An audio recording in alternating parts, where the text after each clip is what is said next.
আপনি জানেন যে বাংলাদেশ হাইরা যাইব, তাও কেন আপনি বাংলাদেশের খেলা দেখতে বসলেন? তখন আমার আবেগে কাজ করছে, বিবেক কাজ করে নাই। আমার প্রশ্ন হলো, এদের নাম রাখে টাইগার কেন? 11টা ছাগল মাঠের মধ্যে খেলতে যায়। Why you are selector? Why? কি যোগ্যতায় আপনি সিলেক্টর হয়েছেন? ক্রিকেট টিম ঘিরে সাহসী উদ্ভাবনী ভাবনার বড় কোচ আর গ্রেট ক্যাপ্টেন তো কম আসেনি পৃথিবীতে। তবে এহেন যুগল আগে কখনো কি দেখেছে? প্রত্যেকটা ম্যাচে দলের ব্যাটিং অর্ডার পাল্টে ফেলা।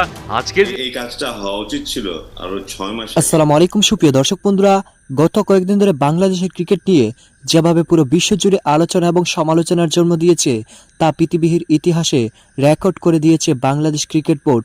দর্শক বন্ধুরা, বাংলাদেশের ক্রিকেট টিম ম্যানেজমেন্ট এবং কোচরা যেভাবে ইতিহাস সৃষ্টি করে যাচ্ছে বাংলাদেশের ক্রিকেট নিয়ে, তা হয়তো পৃথিবীতে বিরল হয়ে উঠেছে। দর্শক বন্ধুরা, যেখানে একের পর এক বাংলাদেশের ক্রিকেটারদেরকে পরীক্ষা নিরীক্ষা চলছে বিশ্বকাপের মঞ্চে, আর সেই সকল বিষয় নিয়ে এবার বিশ্বজুড়ে আলোচনা এবং সমালোচনার জন্ম দিয়েছে। দর্শক বন্ধুরা, এবার বাংলাদেশের ক্রিকেট অঙ্গন নিয়ে যেভাবে বিদেশিরা সমালোচনা মেতেছে, ঠিক তেমনি বাংলাদেশের কিছু বিশেষজ্ঞরা এবার সেই সকল বিষয় নিয়ে বেশ কিছু বিশ্লেষণ করেছেন এবং সেই সাথে বাংলাদেশের অত্যন্ত বেশ কিছু আলোচিত এবং সমালোচিত সেই নিজম মজুমদার দাদা এবার বাংলাদেশের ক্রিকেটারদেরকে নিয়ে এবং টিম ম্যানেজমেন্টদেরকে নিয়ে এমন কিছু বিষয় বার্তা দিয়েছে এবং এমন কিছু বিষয় নিয়ে আলোচনা করেছে। দর্শক বন্ধুরা, আপনাদের মাঝে অত্যন্ত চমৎকার কিছু বিষয় তুলে ধরেছি, অবশ্যই ধৈর্য সহকারে পুরো ভিডিওটি দেখবেন। আপনি জানেন যে বাংলাদেশ হাইরা যাইব, তাও কেন আপনি বাংলাদেশের খেলা দেখতে বসলেন? তখন আমার আবেগে কাজ করছে, বিবেক কাজ করে নাই। আমার প্রশ্ন হলো, এদের নাম রাখে টাইগার কেন? 11টা ছাগল মাঠের মধ্যে খেলতে যায়।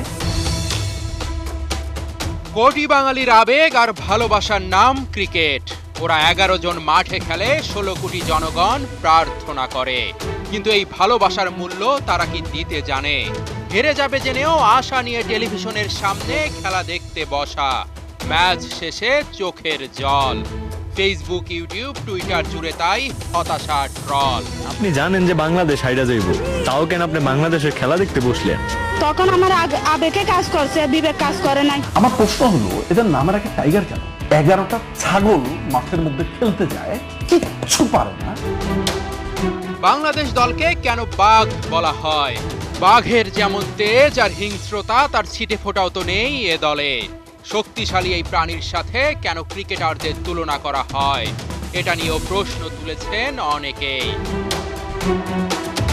ভারতীয় গণমাধ্যমগুলো তো বাংলাদেশ দলকে সরাসরি কাগুজে বাঘ বলছে, যে বাঘ শুধু হুঙ্কার দিতে জানে, কিন্তু কাজের কাজ কিছুই পারে না। 1999 সাল থেকে বাংলাদেশ বিশ্বকাপে খেলে, কিন্তু দলটার কোনো উন্নতি নেই, বরং দিন দিন অবনতি হচ্ছে। England, New Zealand, south Africa, Bharat, Australia, cricket বিশ্বে রাজ করছে বছরের পর বছর ধরে। কিন্তু বলতে পারবেন এই দলগুলো কি এমন সুযোগ সুবিধা পায় যেটা বাংলাদেশ দল পায় না? অনিক জাবের, 71। ক্রিকেট টিম ঘিরে সাহসী উদ্ভাবনী ভাবনার বড় কোচ আর গ্রেট ক্যাপ্টেন তো কম আসেনি পৃথিবীতে। তবে এহেন যুগল আগে কখনো কি দেখেছে? প্রত্যেকটা ম্যাচে দলের ব্যাটিং অর্ডার পাল্টে ফেলা। আজকে যে ওপেন করছে, কালকে সে 5-এ, পরের দিন আবার 3-এ। মিরাজ ভালো খেললেও বেশিরভাগ সময় ব্যাটিং অর্ডারে তিনি যেন কোনো উদ্বাস্তুর মতোই ঠিকানাহীন। পজিশন নিয়ে এলিয়েন স্ট্র্যাটেজির বিদঘুটে রূপান্তর। 3, 4, 5, 6, 7, 8 নেই কোথায়। কখনো কখনো দলের সেরা ব্যাটসম্যান খেলছেন 7-8-এ। বহুদিন ধরে যা তা করার চক্রে কে কখন কোথায় আসবে, খেলবে, সেটা সাধারণ ক্রিকেট প্রেমী, ক্রিকেট সংস্থার, গণমাধ্যম কর্মীদের কেউ ঠাওর করতে তো পারেনি না। যারা সাকিব হাতুরুর টিমে খেলছেন, তারা ম্যাচের আগের রাত অবধি কিছু আঁচ করতে পারেন কিনা, সেটাই তো সন্দেহ। বিশ্বকাপের মতো সিরিয়াস একটা মঞ্চ কারো কারো মন মর্জিতে হয়ে যাচ্ছে পুরো দস্তুর খামখেয়ালির সার্কাস। ব্যাটিং পজিশন নিয়ে সিরিয়াস লেভেলে তামাশা যে চলছেই, সেটার হিন পাওয়া যাবে ভাইস ক্যাপ্টেনের কথাতেও। আপনাদেরকে কোনো ক্লিয়ার মেসেজ দেওয়া হয়নি? এটার পিছনের কারণটা ক্যাপ্টেন এবং কোচ আরো ক্লিয়ার করে বলতে পারবে। বাংলাদেশ টিমটাকে ক্রিকেট টিমে আর না রেখে এই যে অনেকটা বৈজ্ঞানিক পরীক্ষা নিরীক্ষার মঞ্চ বা ক্ষেত্র বানাবেন, সেটার হিন্ট বিশ্বকাপের আগেই দিয়েছিলেন হাথু।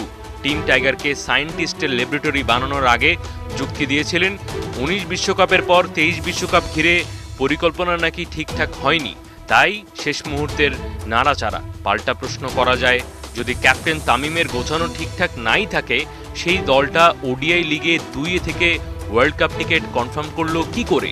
যদি হাথুরুর বেকার যুক্তি ধর্তব্যে আনাও হয়, তাহলেও পড়বে সেটার নিচে গাঢ় লাল দাগ।